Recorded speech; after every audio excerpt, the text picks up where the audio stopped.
Hello, hello, hello. Good evening. Good evening, good evening.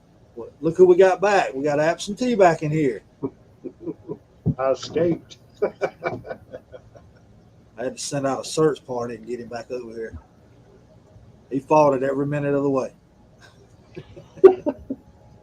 So we're waiting on Demon. He'll be coming on. So we figure we'll go ahead and get on here and get started on a little bit of the subject.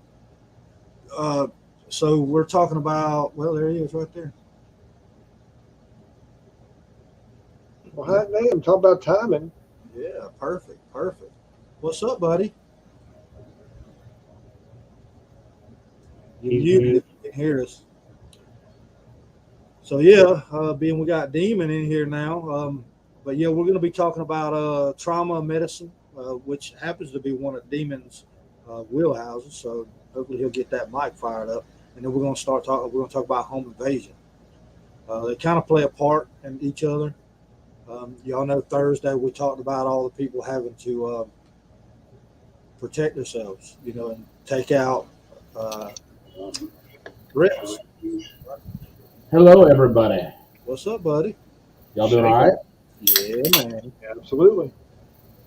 Look, sorry, I've been dealing with some issues with the dog and his dietary. He's been having some dietary problems, so Hey, I understand. Got to take care of the family members. anyway, So we hadn't got started yet. So we just kicked this off. well, that's good. I was letting everybody know that that's kind of your wheelhouse into the trauma medicine portion of it. So home invasion and actions like that, me and Tim will jump in there.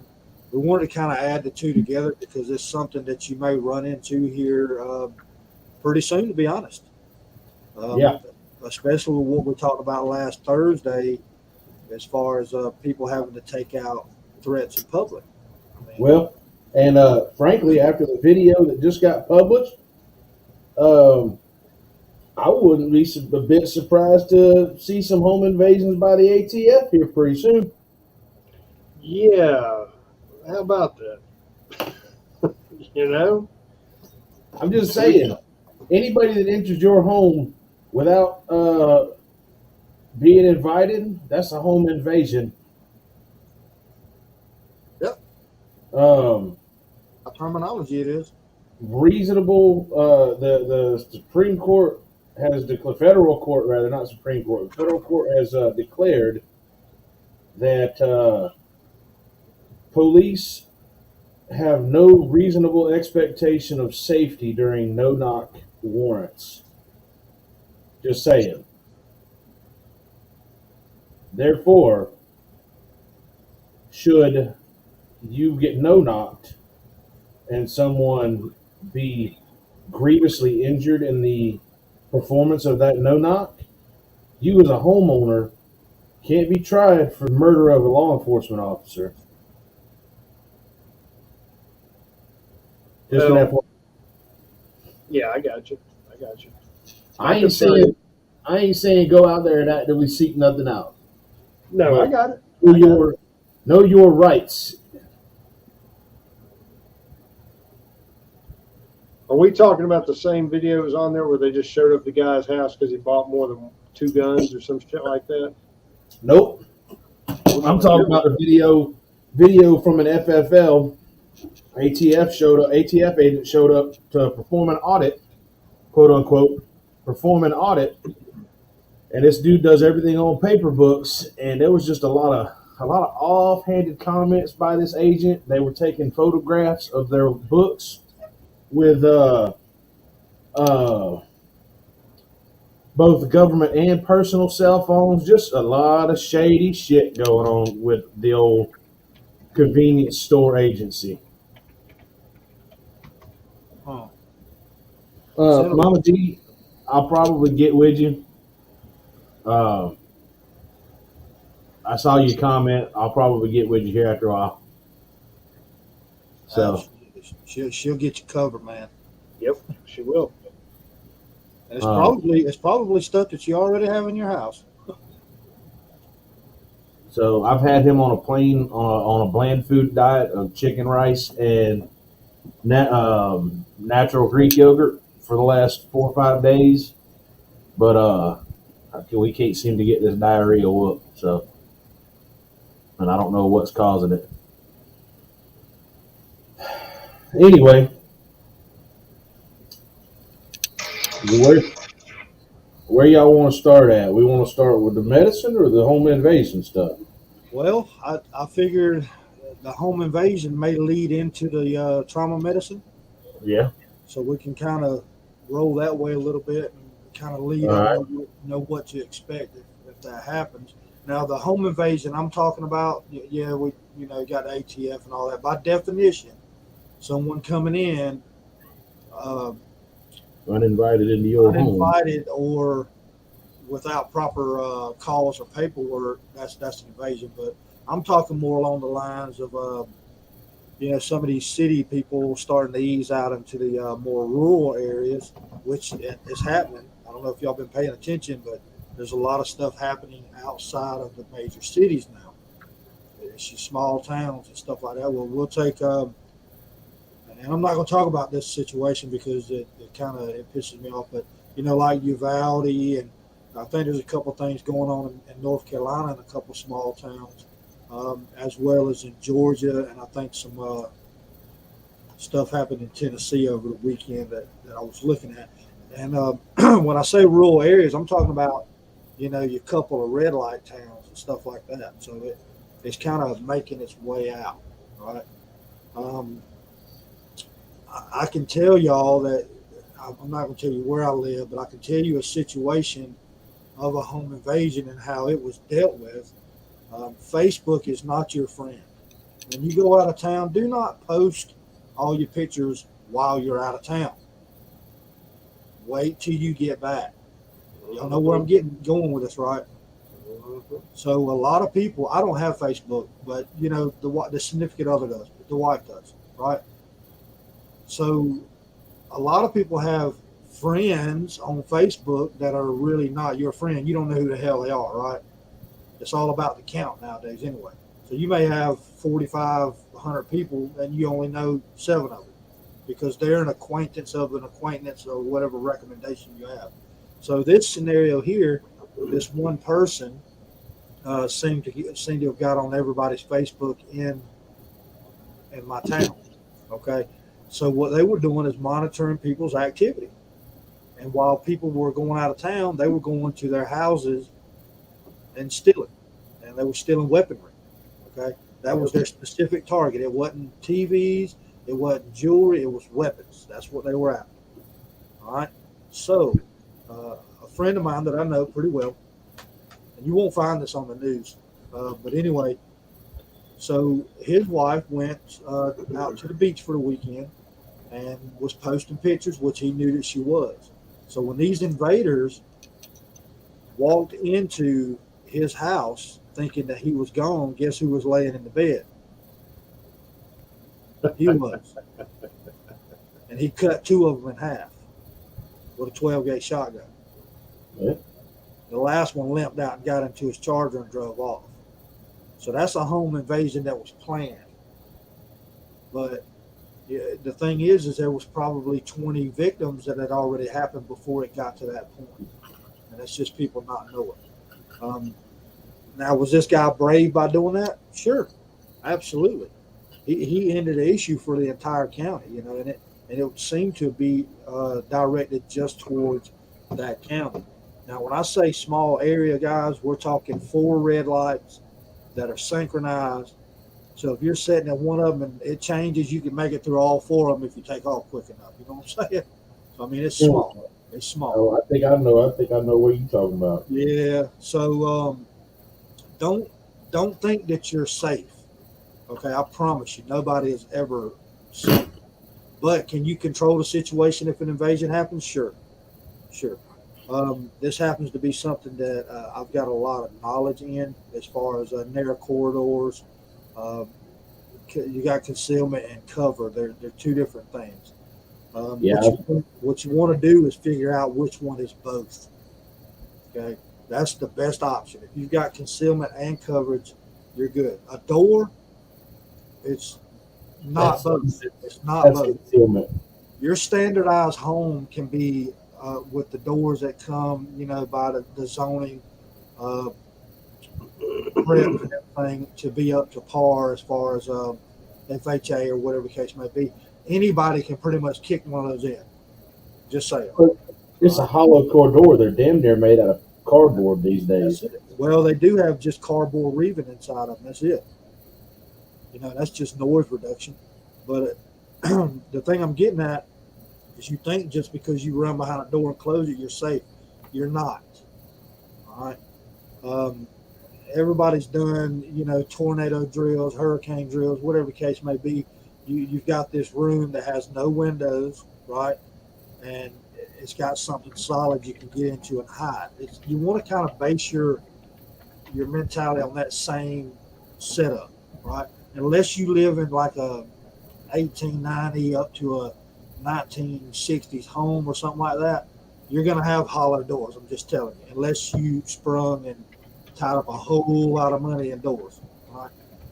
So if you don't have that option, what you want to do is meet them with opposition, and that's all you can do. So nobody knows your house better than you do, right? So if somebody's coming in, they're coming in blind, completely blind. They don't know the turns, they don't know the cuts of your house.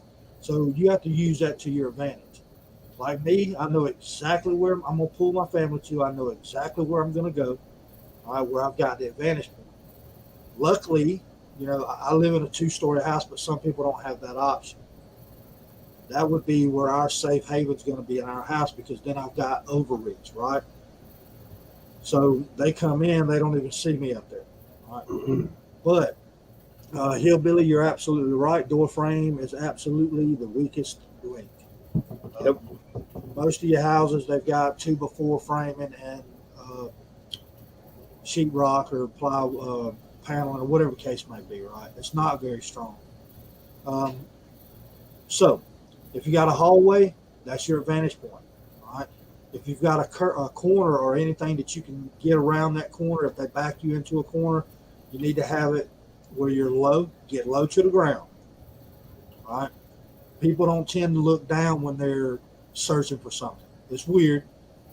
When you're out in the woods or whatever, wilderness, you're looking for something, you look down, but in an invasion situation, they're not looking at the floor. They'll never expect for you to be there.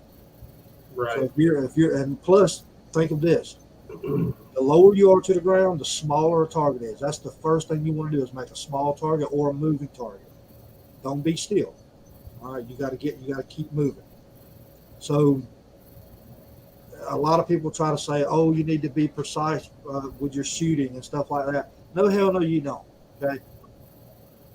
And in a lot of situations, you go to spraying back in their general direction, They gonna dip out. yeah, they're ready to go at that point. They're like, oh, well, shit. And the thing is, most deaths that are involved in home invasions and stuff is usually by surprise, if that makes sense, right? They came in, they didn't plan for somebody to be there, they panicked. That's exactly what happens. Yep. All right. So that's what you got to do. And we've talked about evacuation routes. We've talked about, go bags, get home bags, all that stuff. We've covered just a whole plethora of information, but we need to start at the home, because that's your home. And I promise you, I could probably walk through my house, and I'm not going to count hitting my toe on the corner of the bed or nothing, but I can pretty much fumble through my house in complete darkness, right? That's a good tactic as well. If it's a nighttime invasion, kill your lights as soon as possible. It's hard to hit a shadow. Just saying. Yep. They're probably not going to have night vision.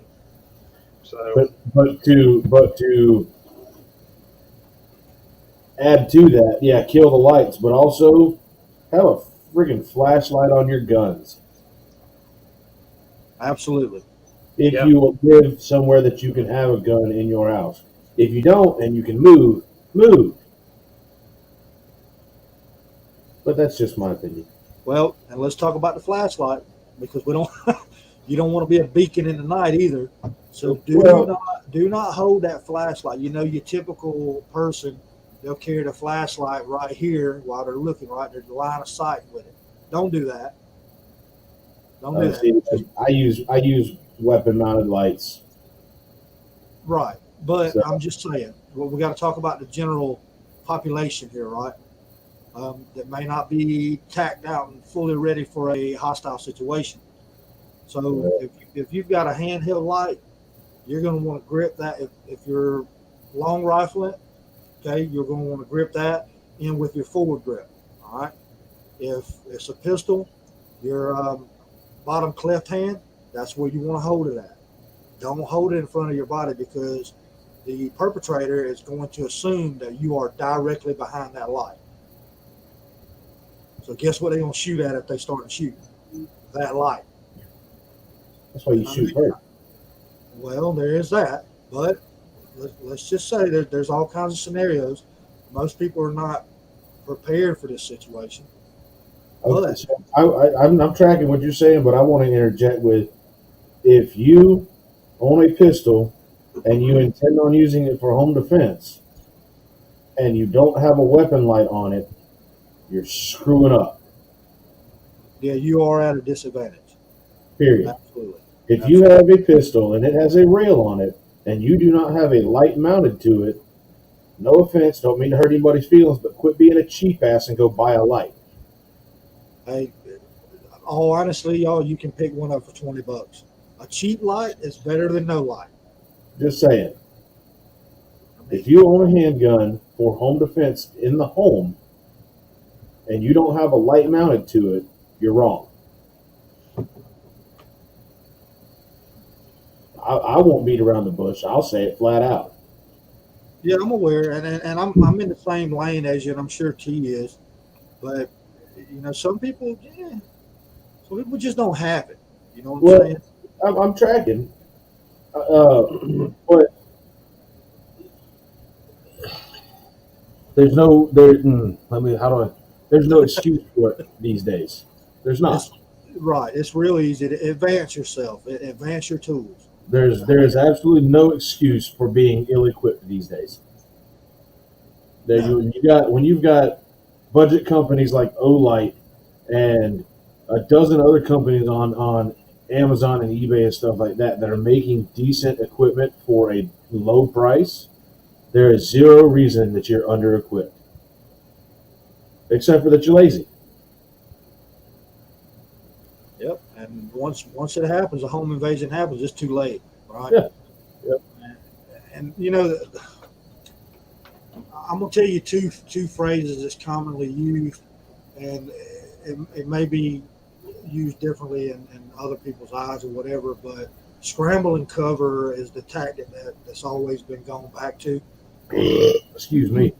It's worked. It's always worked. Scramble and cover. Okay.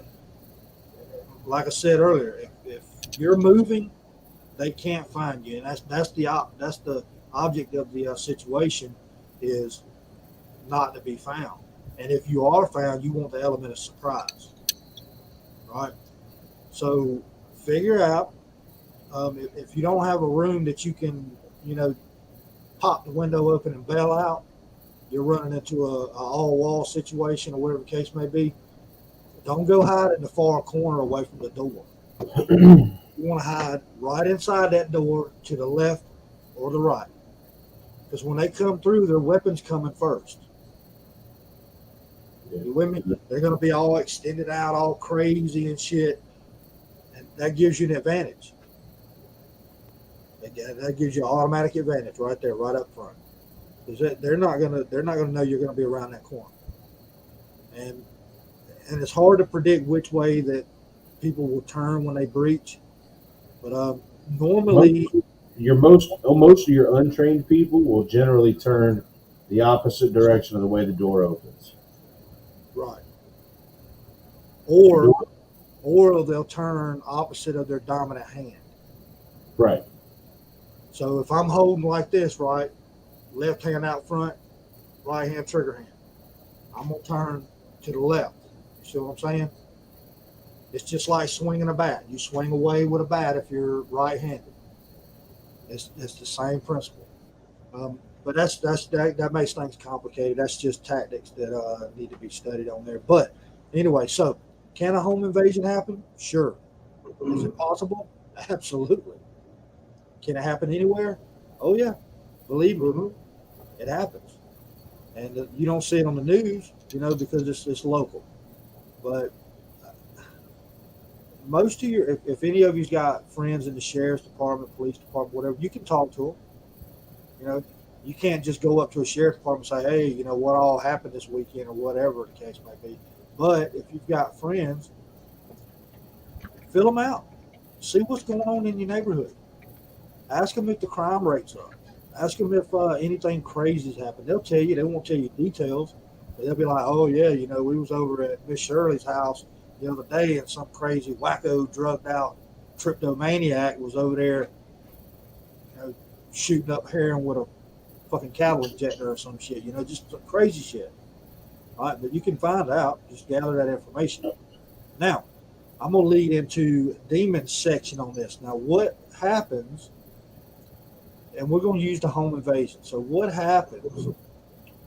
Well, first, let me back up. T, you got any suggestions on what to do and what not to do on the home invasion? I'm kind of on the same page with you on the home invasion. You don't want to give your location away. You want to use everything at your disposal to your advantage. I'm a big person. I'm a big believer in put obstacles and barriers between you and them. If you have the opportunity, like say, you're in your living room or dining room or whatever, and some idiots coming breaching your house, move some furniture, move some chairs and shit between you and them. Anything. If you can do it, without drawing a lot of attention, take up position, just wait. That's me. I mean, we've all seen movies. What's the first thing they do? You see them do flip a table, right? Mm-hmm. And it works. Yeah. It's not going to be. It's not going to be a cover. I mean, it'll be concealment, but it's better to have one or the other in a no option situation. Yep. Yeah. Yep. So we don't want to. And the thing is, guys, and I keep reverting back to this thing in Texas, is because it just pisses me off so bad. You are the leader of your family. Okay. You are the one that's going to protect your family. Don't you vow to the shit. Okay. Don't hesitate. If you hear somebody rattling your doorknob and trying to force in, I'm gonna go ahead and tell you right now. Everybody in my family has been told if somebody's forcing their way in that door, Send you two shoot through the door. Don't mess around. You shoot through the door. Mm-hmm. It's just that simple. Yep. Absolutely. We'll figure out the rest later.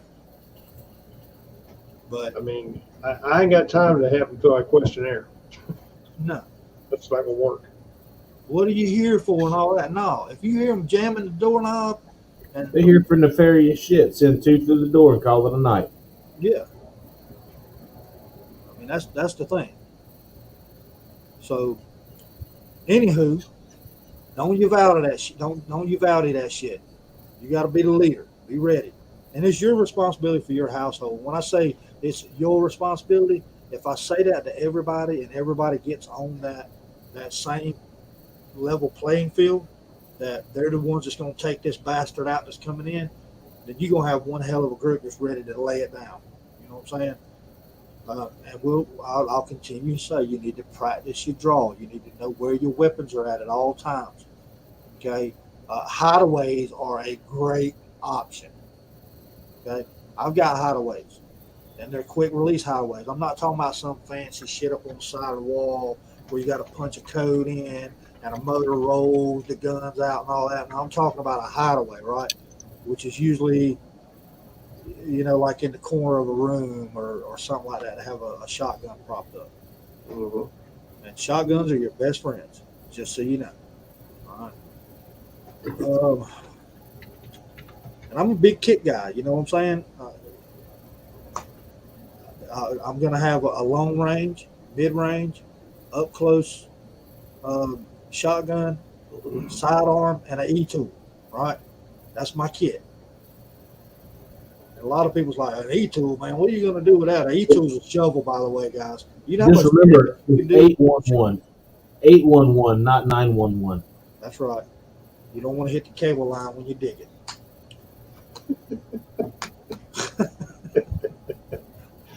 But you got two options: 811 or go to Tractor Supply and get you one of those $499 wood chippers. Yes, sir. Fish got to eat. Yeah. Or if you got hogs, I mean, there's ways to work around it. Hey. But anyway, so let's go into if you got injured, right? Let's say things didn't go as planned and you took a round, right? You still got the assailant down, right? But you're there. You're waiting on paramedics, which is going to be a bad situation already. And especially if you live out in a rural area, it's going to be a while. It's going to be a minute before they get there. All right. I will tell you this, and I've seen this happen. The worst thing you can do is what's called meet the wagon. That's the term that's used, right? So if you've got an ambulance on the way to your house and you're Hey like, there. I'm going to load this person up and meet them halfway, that is the worst thing you can do. Mhm. You do not know where they're coming from or what route they're going to be taking. As a former paramedic, stay your ass where you are. There you go. I've seen it happen so many times. It's not, don't do that. Okay? Stay, and it's best not to move anybody that's bleeding out. All right? You want to calm, you want to try to get them down to pace and everything like that. So we're going to roll over into Demon here, let him hit it up a little bit. I'll take a breather. Me and T's going to kind of take the back seat, and every now and then we'll reach over and grab the steering wheel. So, all right, Demon, you up, bro?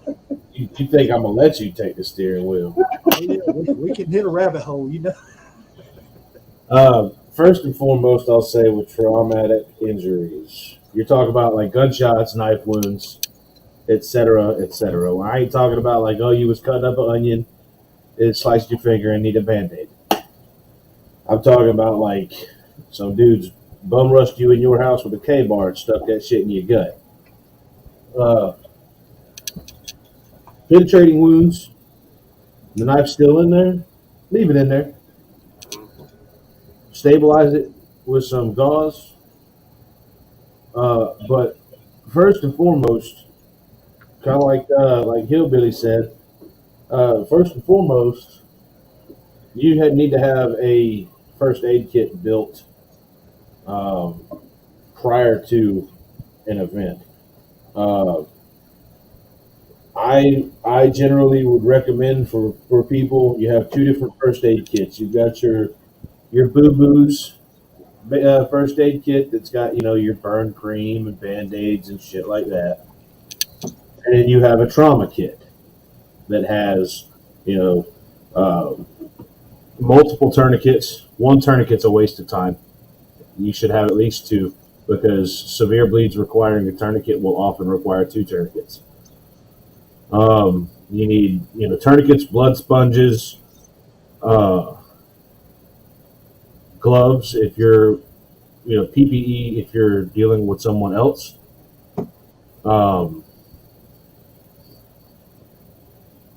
At a minimum, these are, I have stuff that is higher level of care stuff because I've been trained to use it, but the average person doesn't know how to use, blood pressure cuffs and decompression needles and stuff like that. So for the average person, I would say in a trauma kit you should have two tourniquets, some blood sponges, not just gauze, but actual blood sponges. They're much more absorbent than regular old gauze. Some Israeli bandages and chest seal, like I would say at least two chest seal sets, and learn how to use them. There are some excellent resources on the YouTube, some of which we've taken a look at on Friday evenings. There's a couple of different channels where there are lessons basically on how to use all these different things. Um, but the general idea with trauma medicine is if it's leaking and it shouldn't be, then make it stop leaking. Trauma medicine is easy. Um, Jesus Christ, Ranger J. Excuse me. Man, I don't know what kind of. They Give me some work for nosebleeds. I mean, compression gauze. Compression gauze is an Israeli bandage.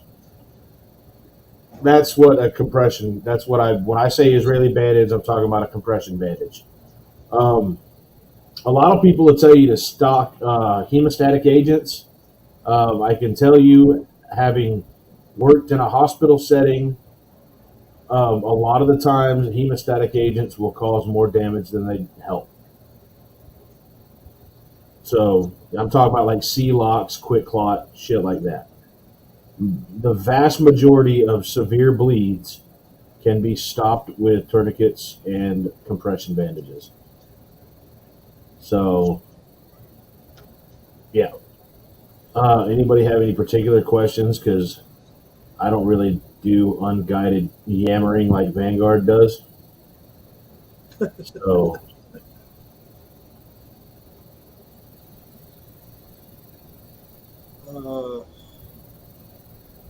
Hillbilly, what do you mean you disagree? About my unguided yammering?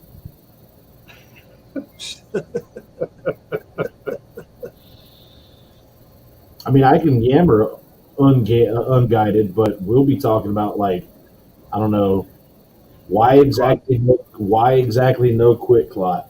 So the way that quick clot works, it chemically cauterizes and kills tissue.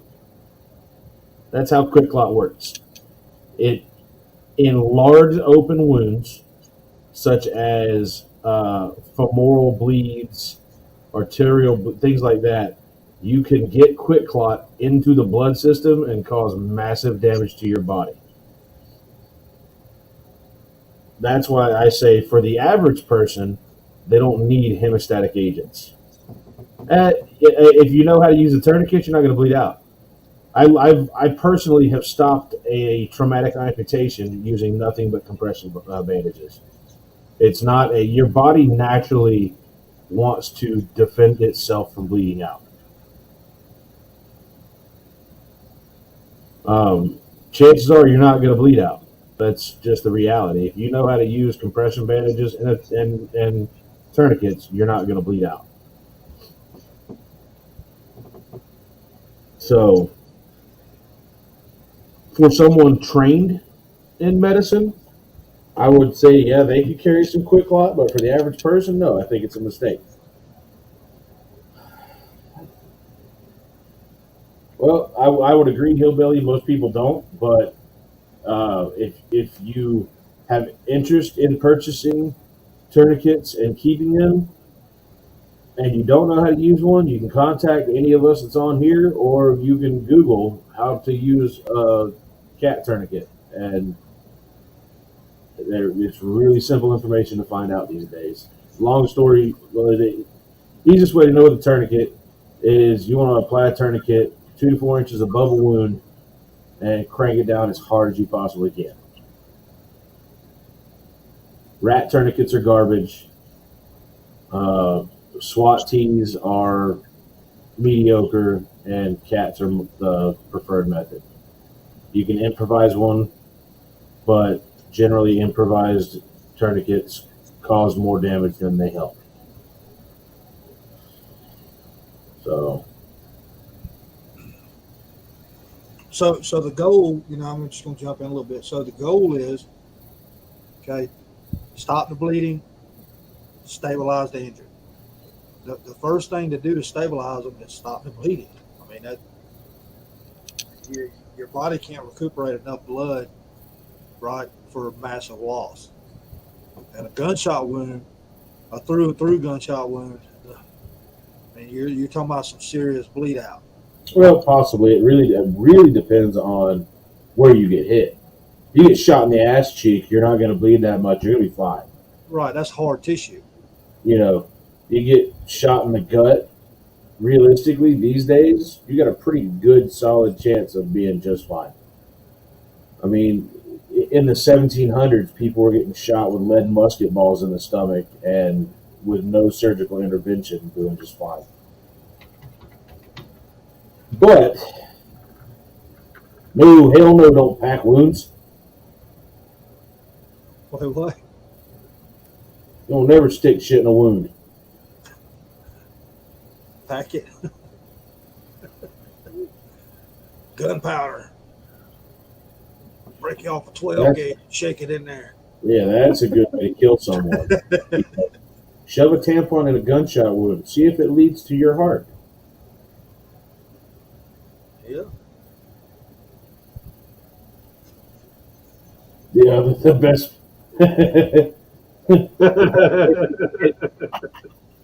Yeah, you right. You right.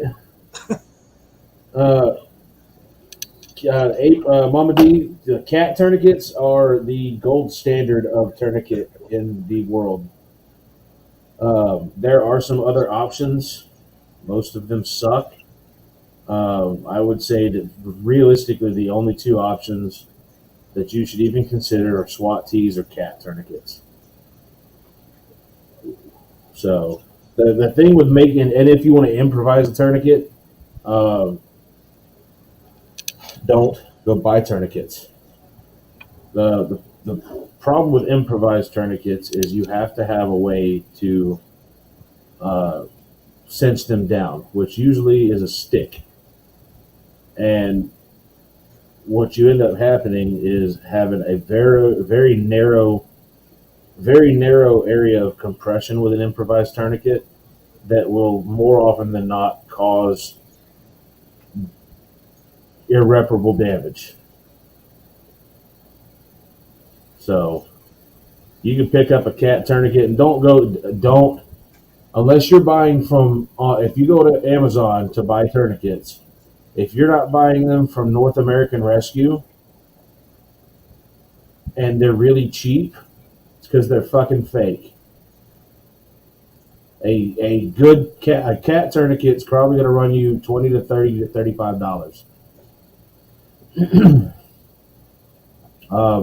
North American Rescue will have them. You can get them from Refuge Medical, but don't buy, if it's a cat tourniquet and it's like $7, it's fake.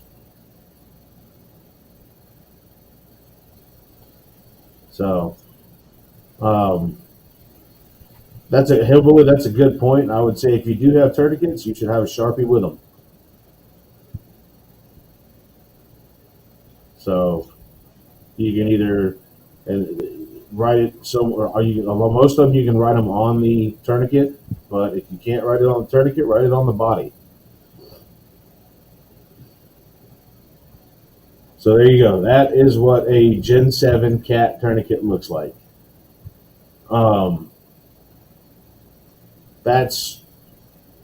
And generally I would say, for the sake of incoming medical personnel, don't buy the freaking orange ones.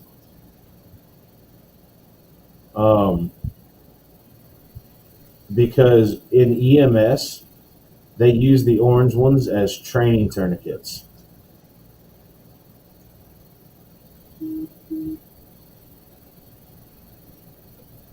So, yeah, trains. I'm tracking what you're saying. I will say this though: North American Rescue has a store on Amazon. Like they have an actual Amazon store. So if you don't want to buy directly from their website, you can buy from North American Rescue on Amazon. And I would actually, for writing on cat tourniquets, pencils kind of suck. Just being honest. Yeah, don't get the blue ones either. Blue ones are also training tourniquets. The windlass on the blue ones is not as durable as the black tourniquets because they were built for training. So, SWAT tees are a good replacement for cat tourniquets, but I personally don't like SWAT tees for most uses. However, I will say that a SWAT tee type of tourniquet, not the rubber band ones that like they use at the hospital, but the SWAT tees that may have a metal windlass, they work well for lower extremity injuries. So, because of the way that you apply them.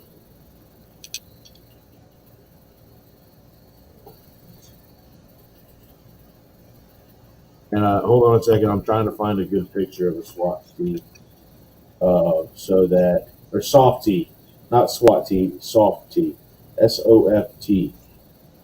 Uh,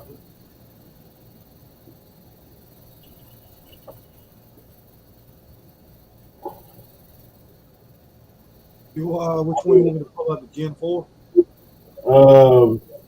Soft tee, SOFT. Yeah, I'm going to send you a link, Vanguard, so that you can bring that up if you would. The link that I just sent you is from TACMed Solutions, and it's a picture of a soft tee type of tourniquet.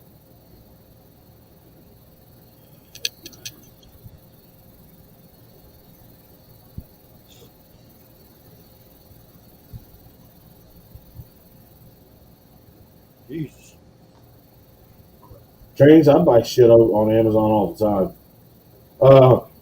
So Hillbilly, I like Refuge Medical as a store, but I mean they're just buying or they're just selling North American Rescue cat tourniquets. I mean, I always will suggest people to use like Refuge Medical because it's a veteran owned small business, but I mean you can also just buy directly from North American Rescue because that's the tourniquets they sell. Mama D, have a good one.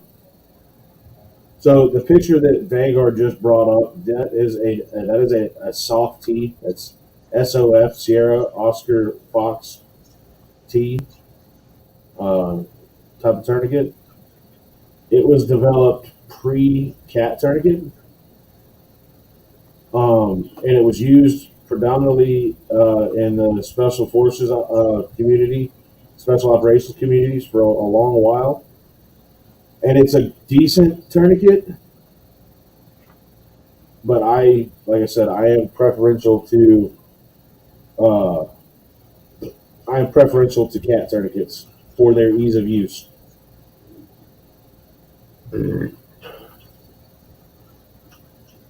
So,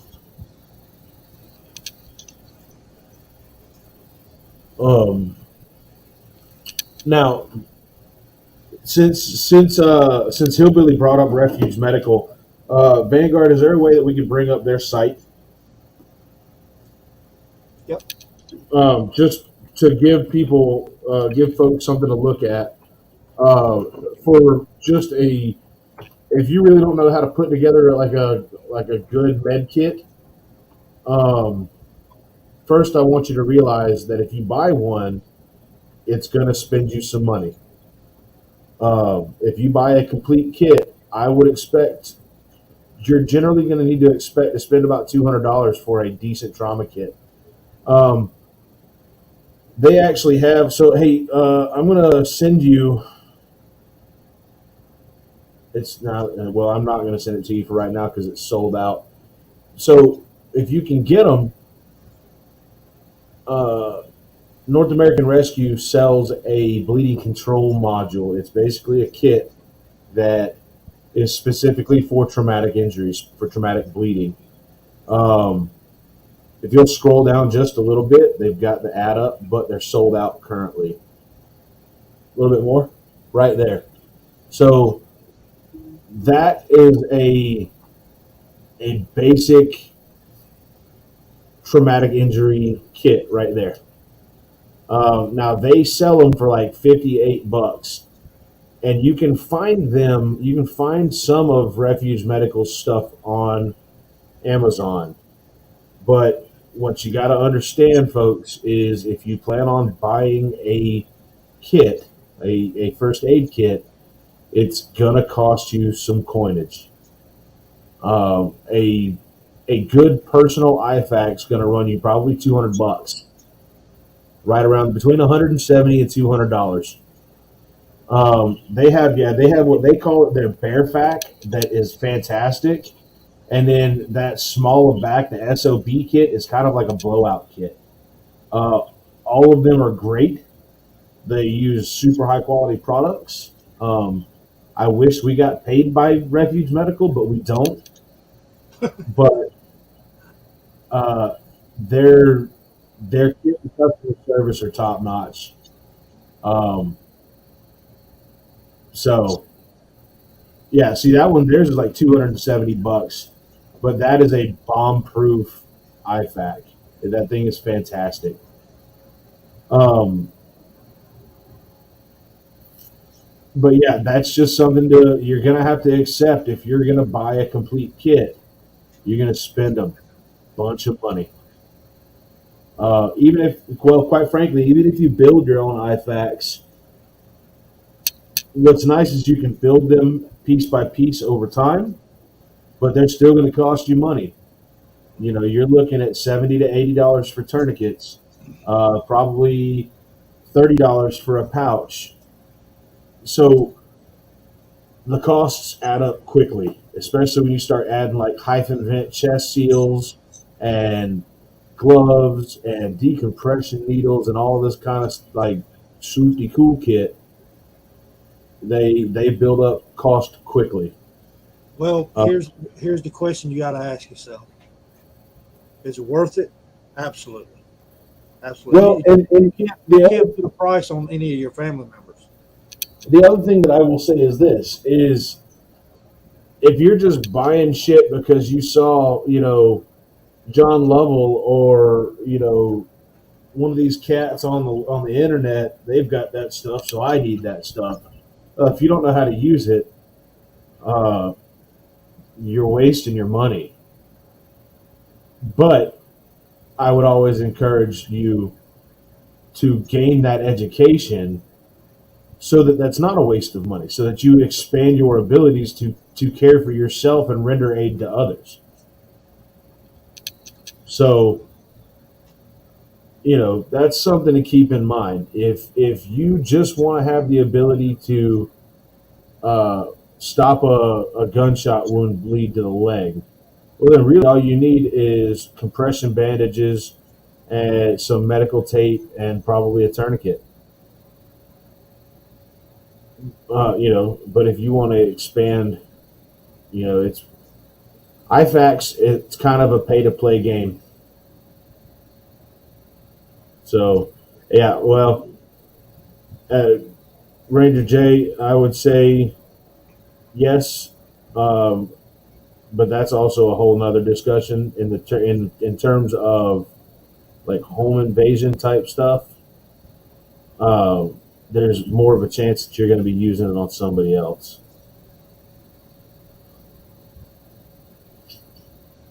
Hillbilly, I have noticed the increase in cost of potassium iodide. Um, yeah, people have increased the cost of it, and people are going to kill themselves with it, realistically, because they're just buying the shit without having any idea on how to use it or what it's for. So, does anybody have any questions as far as like, hey, I'm doing this has happened. What should I do? Type like that type of questions because it might be more beneficial to address things that way.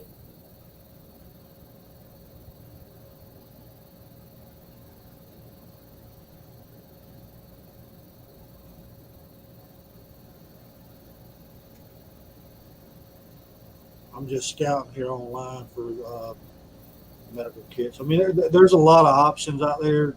Everybody, I know we're slinging some names out there, but that's just stuff that's been researched, right? And it's been Yeah, proven. it's products that I've used Yeah, and it's been in proven either to personal or work. professional capacities. Well, the first thing you're going to do is you're going to assess the threat, hillbilly. You're going to assess your threat, neutralize said threat, and then proceed to treating your patient. It all depends on where they've been shot, what's going on. There's a whole litany of. Now, if you're like, hide the gun. God dang. Wow. Oh, shit, that's pretty good. I appreciate that kind of humor. Oh, yeah. Now, if you have a specific question like, oh, she was shot in the stomach, or hey, she got shot in the upper leg, but just she was shot. Well, there's who shot her. What do you do? Like, it's kind of a wide open question. Well, and and I'm gonna get y'all's feelings on this. A lot of people, they're kind of, and I'm back and forth depending on the situation, right? So just so you're aware, everybody, when you call for help on the phone, let's say everything's done, situation's neutralized. When you call an ambulance or 911, you're looking at 4 minutes. 4 minutes now. That's average. 4 minutes to be able to explain to them what happened, where you're at, and what needs to happen. The first So thing, don't you got to say make a who has decision. been shot. Well, what I'm saying is you got to make a decision. Do you apply aid first, then call, or do you call and then apply aid? Because 4 minutes is Okay, a long time. so here's what I will say. Um, from a professional standpoint, uh, immediately render aid, try to Absolutely. gain control of the situation, and then proceed to calling for further medical help. Right. Um, that's as someone that's advice that I would give as a prior medic. I was trained in combat lifesaver and TCCC in the Army. I worked as a paramedic for 3 years after I got out of the Army. In cases of trauma, render aid first. Render aid first.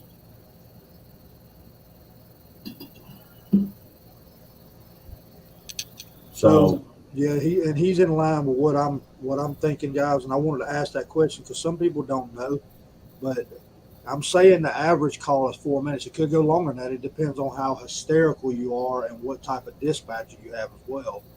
So it averages out at 4 minutes. And when somebody's bleeding out, 4 minutes is an extremely long period. yeah, 4 minutes is eternity.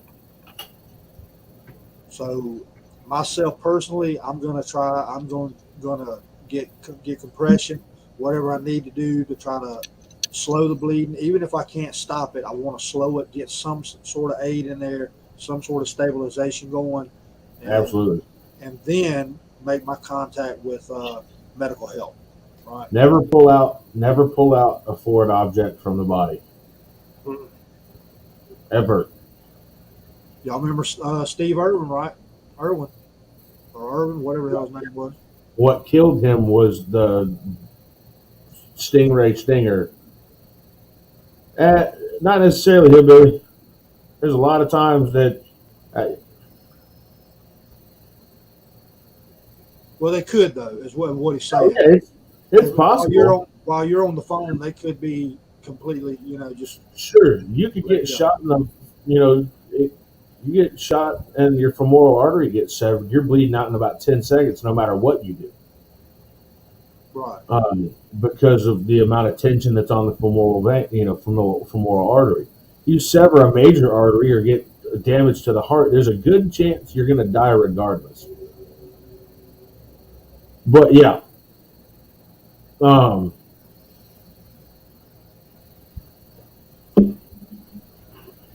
And it really depends on the area where you live. I can tell you, working as a road medic, um, there were some places that I had to respond to that rolling code 3, hauling ash would take us 30 to 45 minutes to get to.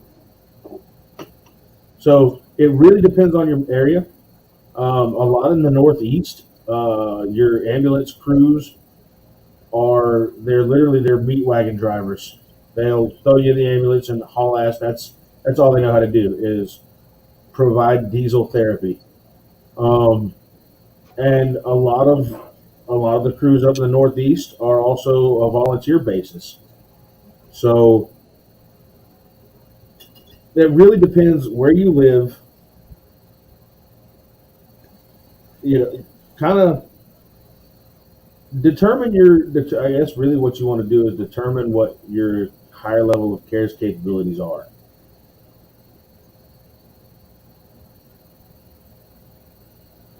So, Well, yeah, good shit. um,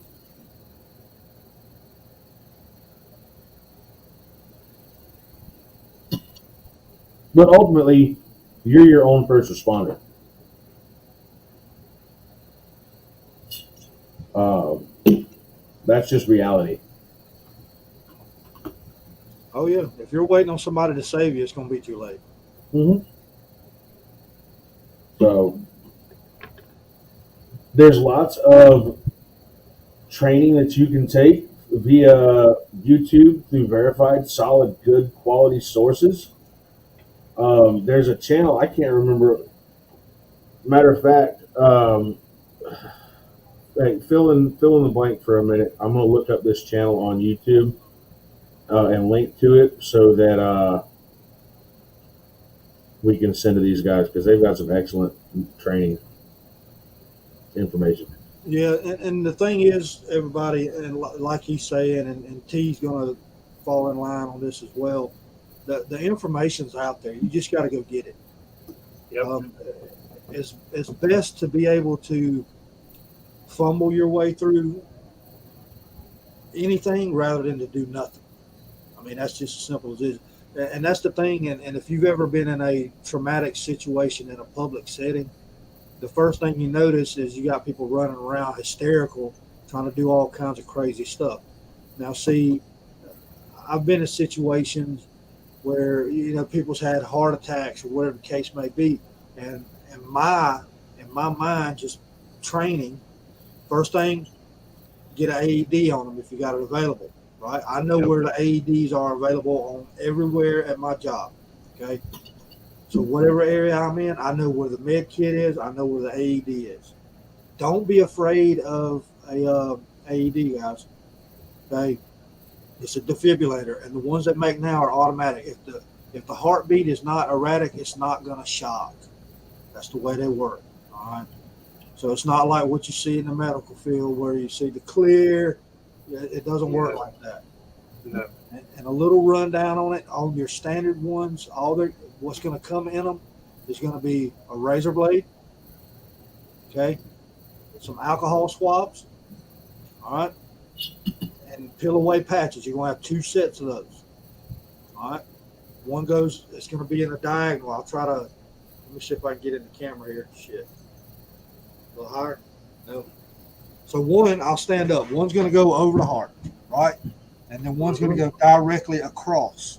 Yep. Right? They don't go side by side like this. Because the goal is for it to shot through the heart. And don't freak out about them. They're all straightforward. You peel them, patch them. Okay? Make sure you shave the area. It's going to come with that kit. Shave it. Nobody gives a shit about razor burn. You can, but a lot of these newer AEDs, you don't have to. Unless they're hairy like fucking Chewbacca, generally speaking, you don't have to shave them. Or if they are hairy like Chewbacca, most of those AEDs are going to come with 2 sets of pad. Stick one on, snatch the hair out, and then stick another one on. Absolutely. You got to be quick. Yep. So let me put that in there. There you go. That's the YouTube link, y'all, that Demon just shared. So y'all check that out.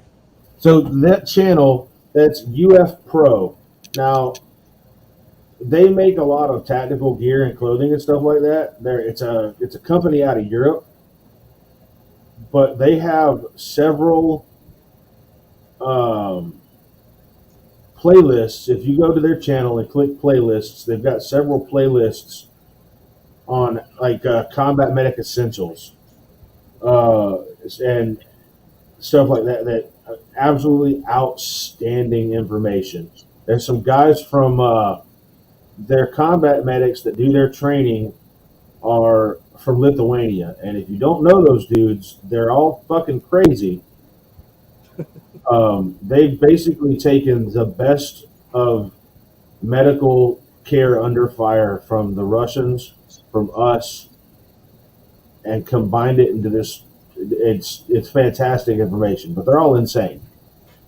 I literally watched a video of a dude give a person who was lying there conscious, and he stuck 2 decompression needles in his chest while he was just lying there. Like they're fucking crazy, but the information is incredible.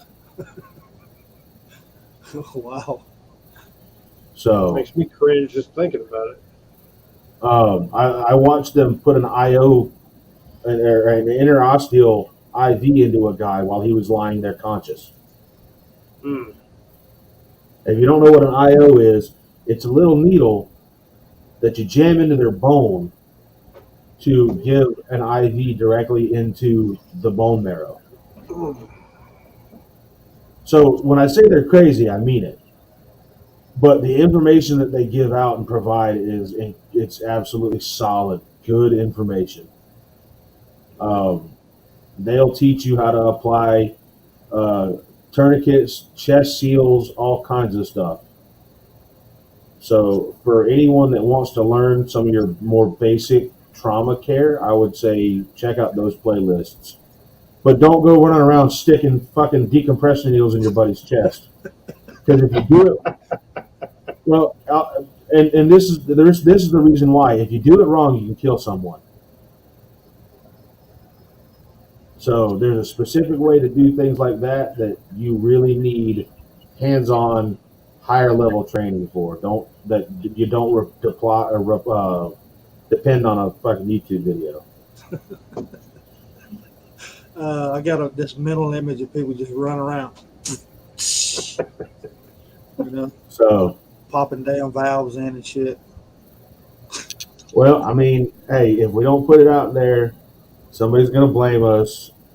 I nicked my buddy's vein under his rib and I fucking killed him because you said to go practice my medicine.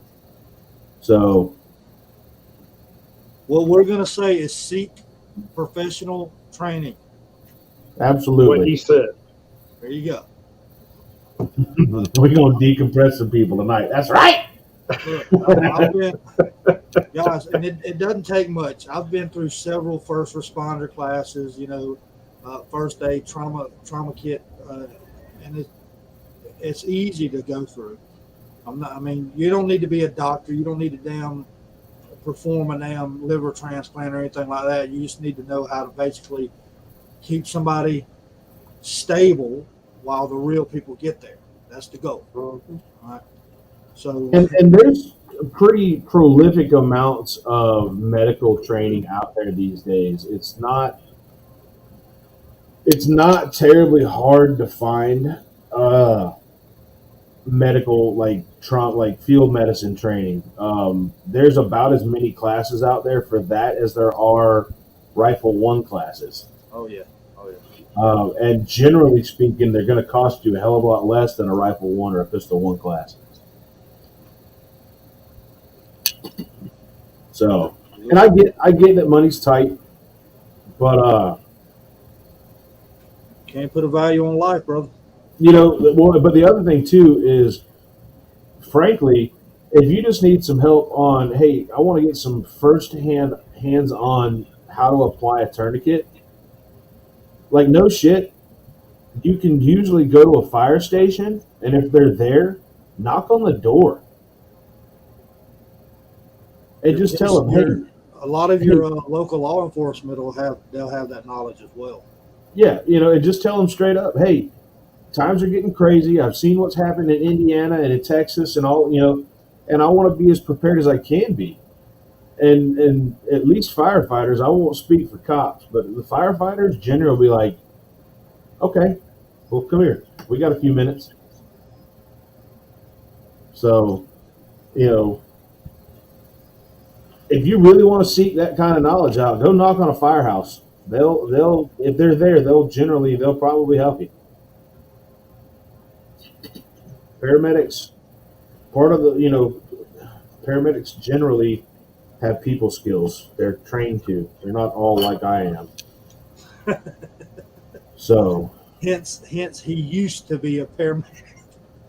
but yeah, I used to be a paramedic because I got tired of making $9 an hour. I can see Demon running up to somebody on a damn gurney saying, "All right, this is gonna hurt like a motherfucker." You know what? You joke, but generally speaking, I have found that people appreciate that kind of honesty over somebody like I do. somebody like, hey, this is gonna sting a little bit. You don't feel a poke or a pinch. Like, bro, if I'm shoving an amp of 250 with the consistency of fucking Jello in your veins because you're a diabetic, it's not gonna feel good. It's not gonna feel good when you were drunk and playing at a bonfire and you have third-degree burns all over, and I have to give you an IV in the bottom of your foot because it's the only place that's not burned. Yeah. It's gonna suck. Then we're about to dump all the saline solution all over you. Oof.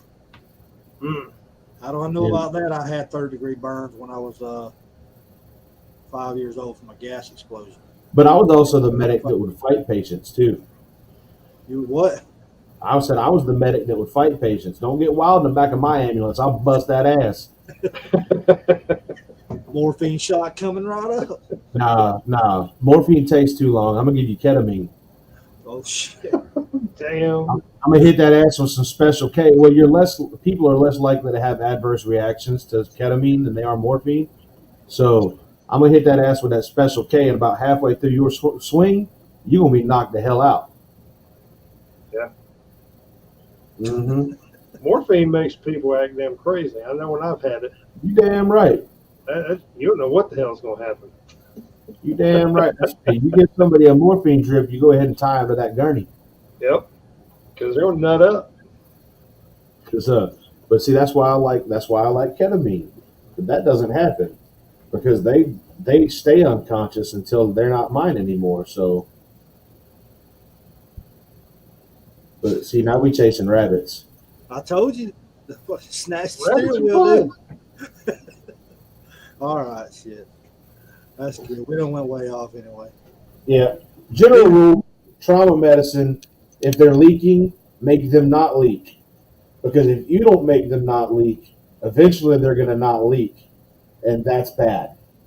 Yep. Hell yeah. It's like driving a car with a leaking radiator. How many people we got in here still? Like 3? Yeah, 5. I'm tired of listening to that asshole talk. I'm out of here. That's all right. Hit them with some knowledge. The 5 that we got, the loyalist. Remember, folks, double tap. 2 to the chest, 1 to the head. If they're moving, if they're advancing towards you, make them not. As the great Clint Smith, the GOAT of all things firearms defensive use, if they're still moving, they're still a threat. Yep. Until they stop jumping. Exactly. I like that. That's good. I'm gonna steal that. That's trademark of EVO. Well, it's a good thing. It's a good thing that I'm an officer then. So That's correct. we learned how Demon gets dates, bro. I've been single for 11 years. I promise you, I didn't use ketamine. Damn. That's not a date anyway. That's a submission. That's a difference. Oh shit. So, yep, pump them full of lead until they can't come at you anymore. And if they're your people, make the leaking stop. That's all I got. All right, T. He didn't steal your thunder, man. Roll with it. All right.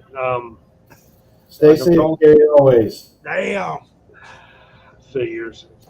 Johnny! Keep your head on a swivel. Stay strapped. Stay dangerous, as we've always heard. Pay attention to what's around you. Be situationally aware. And if any of this stuff has got your attention, is something you're interested in, seek out that information to further your knowledge and become proficient with it, because you can save lives, and that's going to be important for you and your family. Absolutely. Oh, It's all my turn? yours, brother. My turn? All right. Yes, sir. He didn't steal a whole lot of my thunder because I've always got gas to throw out. So, anyway, yeah, thank y'all for coming by. I hope this information helps you. Seek avenues. I mean, even if you can just go to an entry level first responder class, first aid class, it's worth it. Okay, what are they going to teach you? Chest compressions, mouth to mouth, all that good stuff. Okay, and they actually now it's included in your first aid. They teach you all the AED steps, and it's real easy. It's just 3 steps: pull the patch, attach the patch, turn it on. Wait, that's all you can do. All right, it does it itself. Their heartbeat gets erratic or whatever happens, it hits. Okay. Yep. But it's real simple. Just to learn little things like that. It could save your life or save somebody else's. Y'all remember to check in with us Thursday. Thursday is Wildin' Out night. Any of y'all that want to get on here, let me know. Let me know. Hit that email up that's floating by on the bottom right there. And let me know you want to get on here. It's real easy, guys. Don't be shy. It's just like we're just sitting here talking to each other, just having a conversation. That's all we're doing, having fun. But Thursday we'll be back here. I would probably bank on about 7:20, 7:30, somewhere around there. But other than that, thank y'all for coming by. Y'all be safe. Take care of yourselves, and then we'll catch you on the next one. Later. Good night, everyone. Bye.